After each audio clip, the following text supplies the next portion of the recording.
But one of the stories was, look at Orlando Bloom coming without Katy. Oh, by the way, did you know they broke up? Oh, God. And then Katy Perry's crying on stage. Thank you, Australia. This has been a really hard time for me.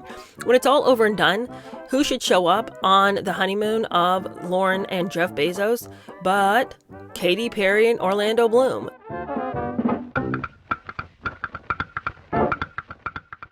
You know that all anybody could talk about last week was the Bezos wedding. Yuck. Who cares? But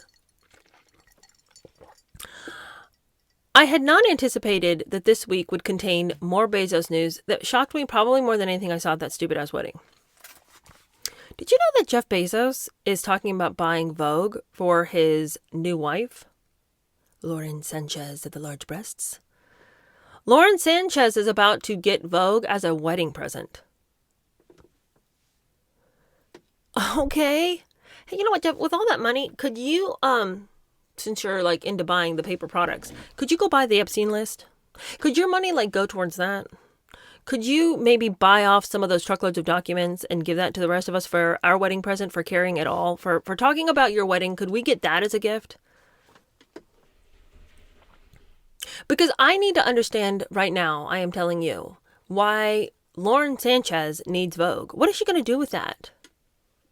Right? Why would you use your money to buy a magazine for your wife? What is she going to now be the new editor of it? What does she know about it? She was a news anchor for a little bit, wasn't she? But does that an editor make you? Well, all the rest of us know that if you want to be the editor of Vogue, you don't even have to have graduated from high school. They'll just give it to you. So I'm sure he got it real cheap. Because Anna Wintour was the editor of Vogue, having never graduated from high school or gone to college. So I guess it's just whoever wants it at this point. But also, speaking of the Bezos wedding, after it was over, you know that one of the big talking points of that wedding was that Orlando Bloom went without Katy Perry. Obviously, it must have been a real slow news cycle for the way we made this Bezos wedding all anyone could talk about, because all the stories coming out of that event were so lame. But one of the stories was, look at Orlando Bloom coming without Katy. Oh, by the way, did you know they broke up? Oh, God. And then Katy Perry's crying on stage. Thank you, Australia. This has been a really hard time for me.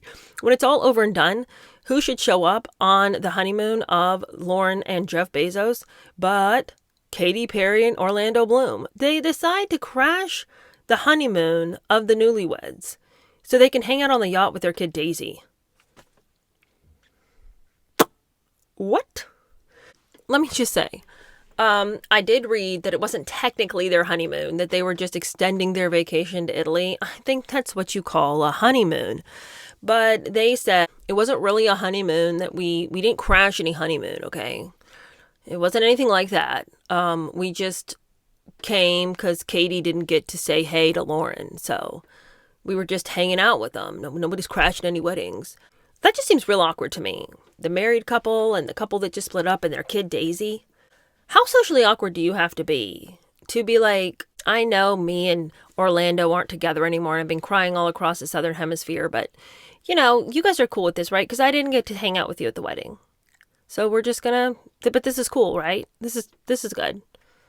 That to me is so awkward, and it's so weird to me that you would have so few social skills that you couldn't imagine that was weird. But maybe Jeff and Lauren are fine with it. I mean, these are the people that hosted at their billion-dollar wedding. They're over there hosting bubble parties on a deck of a yacht. I mean, I don't know that they have very many lines they won't cross. So I don't know. Let's go on our honeymoon with the couple that's breaking up and their kid. Same trashy vibes as the bubble party. Maybe that's just what they are. Trashy people.